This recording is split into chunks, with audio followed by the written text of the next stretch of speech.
পিতা, পুত্র এবং পবিত্র আত্মার নামে আমেন। প্রিয় ভাই ও বোনেরা, আজকের এই প্রার্থনার ভিডিওতে আপনাদের সবাইকে স্বাগত জানাই।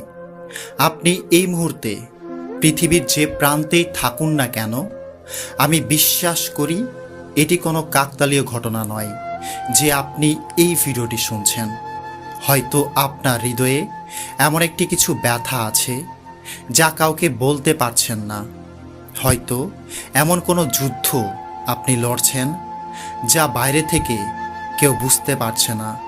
হয়তো অনেক দিন ধরে আপনি একটি আশীর্বাদের জন্য অপেক্ষা করছেন, একটি দরজা খোলার জন্য অপেক্ষা করছেন, একটি অলৌকিক ঘটনার জন্য অপেক্ষা করছেন।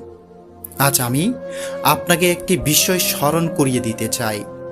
ঈশ্বর আপনার অপেক্ষা দেখছেন, তিনি আপনার কান্না দেখছেন, তিনি আপনার হৃদয়ের প্রতিটি আকাঙ্ক্ষা জানেন। অনেক সময় আমরা ভাবি, ঈশ্বর কি সত্যি আমার কথা শুনছেন? যখন প্রার্থনার উত্তর পেতে দেরি হয়, তখন সন্দেহ এসে হৃদয়ে বাসা বাঁধে। কিন্তু বাইবেল আমাদের শেখায়, ঈশ্বর কখনো তার সন্তানদের ত্যাগ করেন না। তিনি নীরব থাকতে পারেন কিন্তু অনুপস্থিত নন। তিনি দেরি করতে পারেন কিন্তু ভুলে যান না। আজকের এই শক্তিশালী প্রার্থনার মাধ্যমে আমরা আমাদের জীবনের প্রতিটি বিষয় ঈশ্বরের হাতে তুলে ধরব।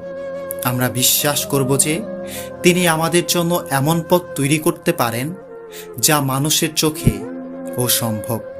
তাই এখন আপনার হৃদয়কে প্রস্তুত করুন, সমস্ত দুশ্চিন্তা কিছুক্ষণের জন্য পাশে রাখুন, চোখ বন্ধ করুন এবং অনুভব করুন স্বর্গীয় পিতা এই মুহূর্তে আপনার পাশে আছেন। প্রার্থনা শুধু ধর্মীয় একটি কাজ নয়, এটি হলো একজন সন্তানের তার পিতার সঙ্গে কথা বলা। যখন একটি ছোট শিশু ভয় পায়, তখন সে তার বাবার কাছে দৌড়ে যায়। যখন সে কষ্ট পায়, তখন সে তার মায়ের কাছে কান্না করে। ঠিক তেমনই ঈশ্বর চান আমরা আমাদের সমস্ত চিন্তা, ভয়, ব্যর্থতা এবং স্বপ্ন নিয়ে তার কাছে আসি। প্রার্থনা পরিস্থিতি বদলানোর আগে মানুষকে বদলে দেয়। প্রার্থনা আমাদের হৃদয়ে শান্তি আনে। প্রার্থনা আমাদের সাহস দেয়। প্রার্থনা আমাদের শেখায় অপেক্ষা করতে। প্রার্থনা আমাদের বিশ্বাসকে শক্তিশালী করে।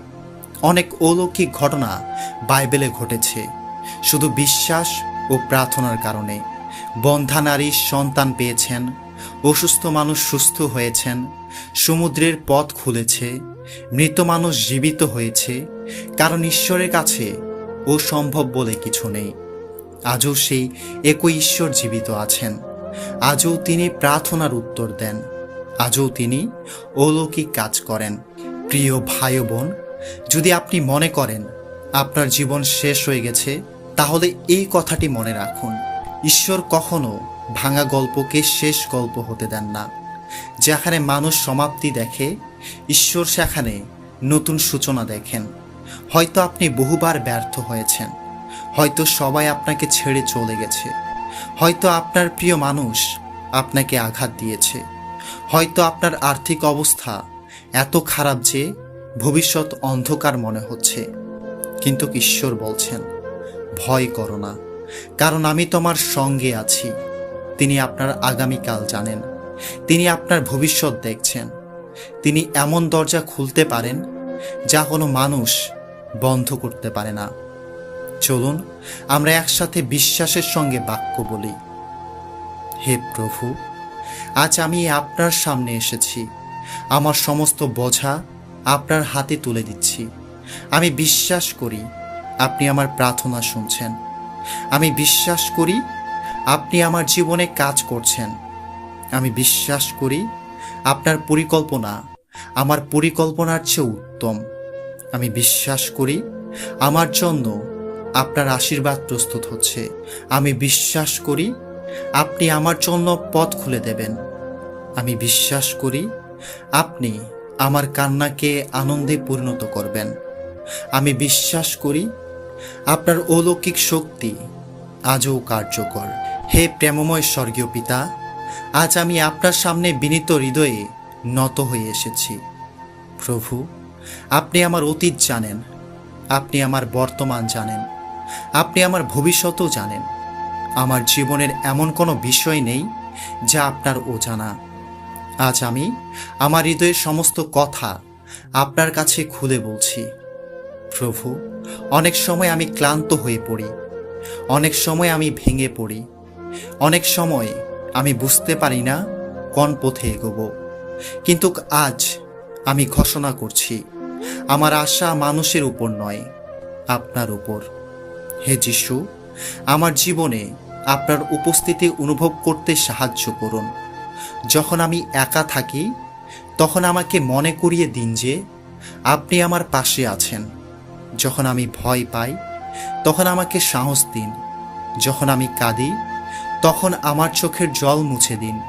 যখন আমি দুর্বল হয়ে পড়ি তখন আপনার শক্তি দিয়ে আমাকে পূর্ণ করুন।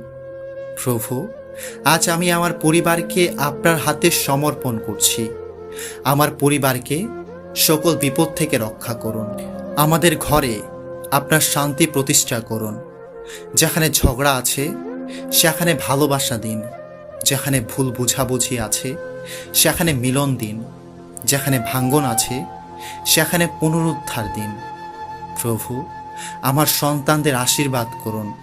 তাদের ভবিষ্যৎকে আপনার হাতে নিরাপদ রাখুন। তাদের জ্ঞান দিন, তাদের সৎ পথে পরিচালিত করুন। তাদের জীবনে আপনার উদ্দেশ্য পূর্ণ হোক। হে ঈশ্বর, আজ আমি আমার আর্থিক অবস্থাকে আপনার হাতে তুলে দিচ্ছি।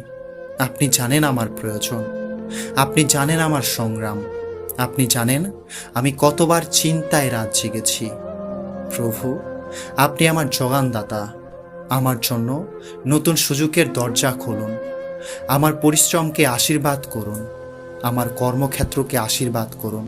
আমার ব্যবসাকে আশীর্বাদ করুন। আমার আয়ের উৎসকে বৃদ্ধি করুন। আমাকে অভাব থেকে মুক্ত করুন। হে যিশু, যারা আজ অসুস্থ তাদের স্পর্শ করুন।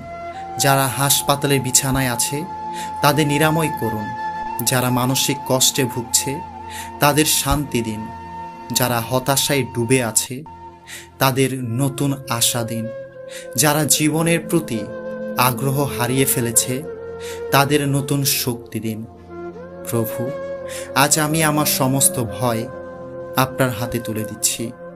ভবিষ্যতের ভয়, ব্যর্থতার ভয়, রোগের ভয়, অভাবের ভয়, মানুষের সমালোচনার ভয়, সব কিছু আমি আপনার কাছে সমর্পণ করছি।